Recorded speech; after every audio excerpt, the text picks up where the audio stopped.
Good evening. Welcome to South Asia Newsline. I'm Yeshi Chanzom.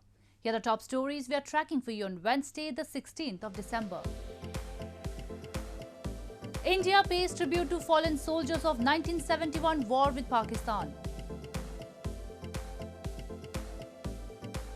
Taliban delegation in Pakistan amid halt in Afghan peace talks.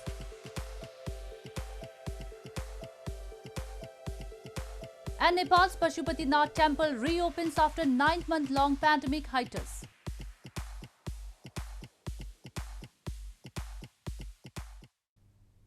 And now for all the details. Indian Prime Minister Narendra Modi on Wednesday paid tributes to the war heroes of the 1971 India-Pakistan war at the National War Memorial in capital New Delhi. He also lit a victory torch and kick-started the 50th anniversary celebrations of India's decisive military victory in the war against Pakistan, which led to the creation of Bangladesh as a separate nation. Indian Prime Minister Narendra Modi on Wednesday paid tribute to soldiers who laid down their lives in the 1971 war against Pakistan at the National War Memorial in capital New Delhi. PM Modi, who was accompanied by Indian Defence Minister Rajnath Singh and chiefs of the three armed forces, laid wreath at the memorial and also lit Swarnim Vijay Mashal, a victory torch to kickstart the 50th anniversary celebrations of the 1971 India-Pakistan war. Vijay Divas or Victory Day is observed every year on December 16 to mark India's decisive military victory over Pakistan in the third war between the neighbours, which led to the creation of Bangladesh as a separate nation. The Indian Army also paid tributes to the war heroes at a memorial in Srinagar city in India's Jammu and Kashmir on the occasion. Almost 93,000 Pakistani prisoners surrendered. And probably this is the largest number of surrenderies after the Second World War. We are also conscious of the huge sacrifices that the Indian soldiers made in this particular battle, which gave birth to the independence of Bangladesh. And I have no doubt in my mind that we as Indian Army will continue to do all actions to defend our country and also to uphold the highest values of our nation. What was East Pakistan at the end of the British rule in 1947 broke away into independent Bangladesh in 1971 after the war between Bangladeshi nationalists backed by India against the Pakistani forces. About 3 million people were killed in the war. People in northern India reeled under icy winds and fog on Wednesday as the cold wave continued unabated. But braving cold weather conditions, protesting farmers asserted they will make the centre repeal the 3 farm reform laws.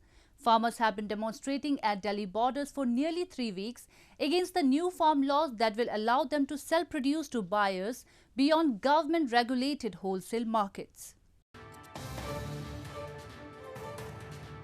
Even as the winter season started getting intensified in northern India, protesting farmers from Punjab and the neighbouring state of Haryana continued with the agitation against the 3 farm laws at Delhi borders on Wednesday. Despite facing adverse weather conditions, they have been demonstrating for nearly 3 weeks against deregulation of the agriculture sector that will allow them to sell produce to buyers beyond government-regulated wholesale markets where growers are assured a minimum price. On Wednesday, security arrangements were tightened at the Chilla border between Delhi and Noida as farmer union leaders threatened to completely block the key border point to press for repeal of the laws. उन्ना चरे दोलन चलेगा दोलन हमारा बढ़ रहा है हमने दोलन कल पंजाब से छेड़ा दीगा पंजाब से चलता चलता चलता सारे भारत के किसानों का दोलन बन गया भारत के कल किसानों का नहीं जो भारत के लोग रहने वाले हैं कारखानेदार हैं कोई भी है मुलाजम है बड़े किसान मजदूर हैं किसान हैं ये सारे का दोलन बन गया कल किसाना का नहीं हैगा. India's Prime Minister Narendra Modi on Tuesday backed his government's agricultural reforms and said protesters opposing the legislation are being misinformed. The reforms contained in 3 laws enacted in September loosen rules around the sale, pricing and storage of farm produce. 6 rounds of talks between government officials and farmers' union leaders have failed to resolve one of the most pressing issues facing Modi's government. A Taliban delegation led by Mullah Abdul Ghani Baradar arrived in Pakistan on Wednesday for a 3-day official visit at a time when the militant group has already refused calls from Afghan President Ashraf Ghani to hold the next round of peace talks on Afghanistan's soil. The Afghan peace talks, which were being held in Doha since September, have been halted till January next year. An Afghan Taliban delegation led by Mullah Abdul Ghani Baradar arrived in Pakistan on Wednesday for a 3-day trip. The delegation, upon arrival in Islamabad, met Pakistan's Foreign Minister Shah Mahmood Qureshi to discuss issues of mutual interest. The group is also scheduled to meet Pakistan's Prime Minister Imran Khan during its stay. Pakistan's role in the Afghan peace negotiations is a delicate one, as Afghanistan accuses the neighboring country of supporting the Taliban. But Pakistan denies the charges, saying it has also suffered from the fighting. This comes as the Taliban has opposed Afghan President Ashraf Ghani's call to hold the next round of the peace negotiations in Afghanistan, saying the request signals fear on the Republic's side.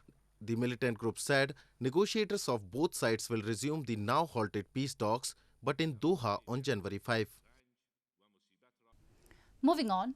Protests erupted recently in Gilgit, Baltistan to demand compensation against the illegal demolition of shops and houses in Danyor district by Pakistani government. The protesters blamed Islamabad has been plundering swaths of land in the illegally occupied region, and their properties were demolished to pave the way for China-Pakistan economic corridor. Protests broke out recently in Danyor district of Gilgit-Baltistan as Prime Minister Imran Khan-led Pakistan government illegally demolished several shops and houses in the region. The protesters demanded that they must be compensated immediately, while blaming the properties were demolished without any prior notice to pave a way for the China-Pakistan Economic Corridor or CPEC in illegally occupied territory. Pakistan and China have been vigorously pursuing China's ambitious CPEC project in Gilgit-Baltistan. Locals blame for that they have plundered large swaths of the illegally occupied territory ruthlessly of any form of habitation. CPEC के ऊपर दुकानदारों का operation रात को 12 बजे नहीं होता है।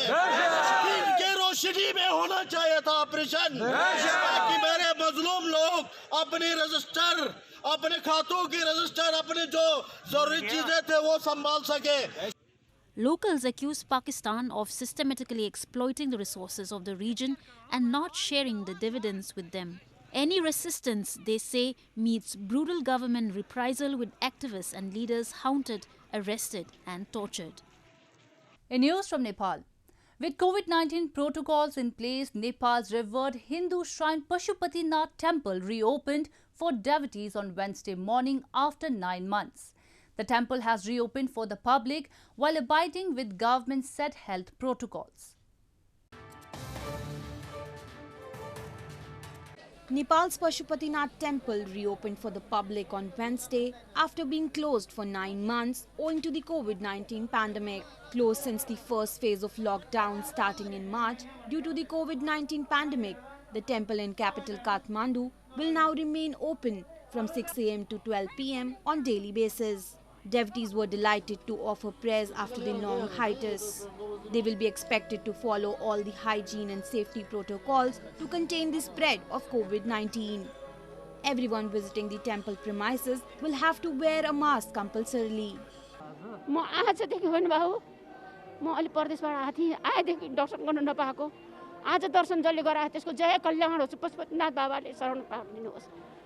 Although the temple opened from Wednesday, the special puja, singing of hymns and ritual activities, however, would not start immediately.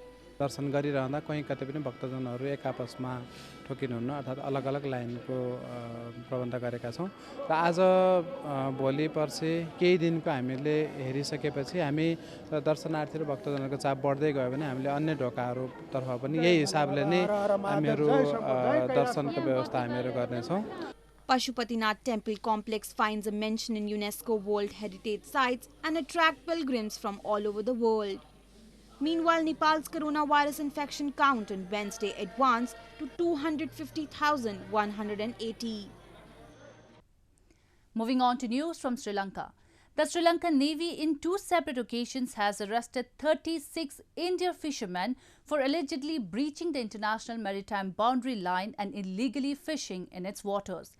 The 36 Indian fishermen were arrested on Tuesday, along with the 5 trawlers and fishing accessories during special operations carried out by the Sri Lankan Navy and Coast Guard in several sea areas of the island nation.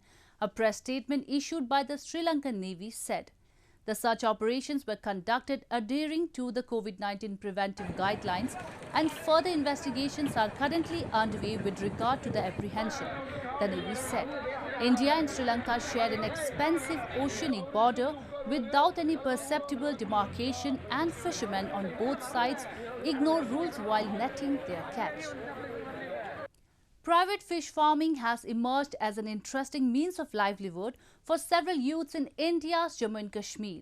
The fishing industry in the Union Territory has increased on a large scale, with hundreds of people finding employment in fisheries with the help of the government. Have a look. Fishing industry in India's Jammu and Kashmir has greatly increased at a large scale, with hundreds of people finding employment in fisheries across the valley with the help from the government in the Union Territory. In Anantnag district, 3 brothers have started a private fish farming business after reaching out to the Department of Fisheries for help. Ashik Hussain, one of the brothers and the owner of a trout fish farm, said the brothers received a lot of help from the department in terms of construction, feed and equipment. हम 3 भाई हैं, हमने पढ़ाई करके हमें नौकरी नहीं मिली थी और उसके बावजूद हमने डिपार्टमेंट ऑफ फिशरीज़ के साथ रब्ता किया और उन्होंने हमें ये फ़िश फार्मिंग करने का जो तरीका है वो उन्होंने हमें बताया है और उन्होंने हमें पहले रेसवे दिए थे, 2 रेसवे दिए थे उन्होंने पहले हमें। उसके साथ साथ उन्होंने दिए थे हमें स्कीम में, उस स्कीम में दिए थे RKVY में, उन्होंने दिए थे कंस्ट्रक्शन के लिए, उन्होंने दिए थे हमें पैसे सब्सिडी में और उसके साथ साथ सीड भी दिया था और फीड भी और कुछ इक्विपमेंट भी पहले दिया था। यहाँ पर डिपार्टमेंट ने अच्छी बात की है कि ये प्राइवेटाइज जब से हो गया है कि आम जो बेरोज़गार जितने भी बंदे हैं और ख़ासकर जिसके पास अच्छी खासा जो वाटर सोर्स है, इनके पास पानी के जो वसाइल है वो मौजूद है, तो और साथ साथ इनके फिजिबिलिटी भी है।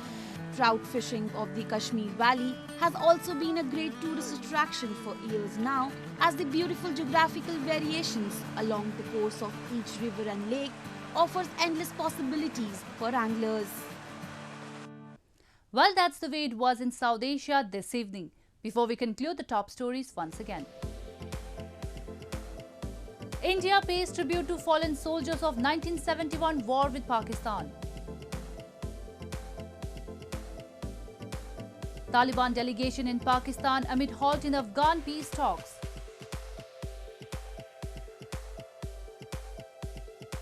And Nepal's Pashupatinath temple reopens after 9-month-long pandemic hiatus.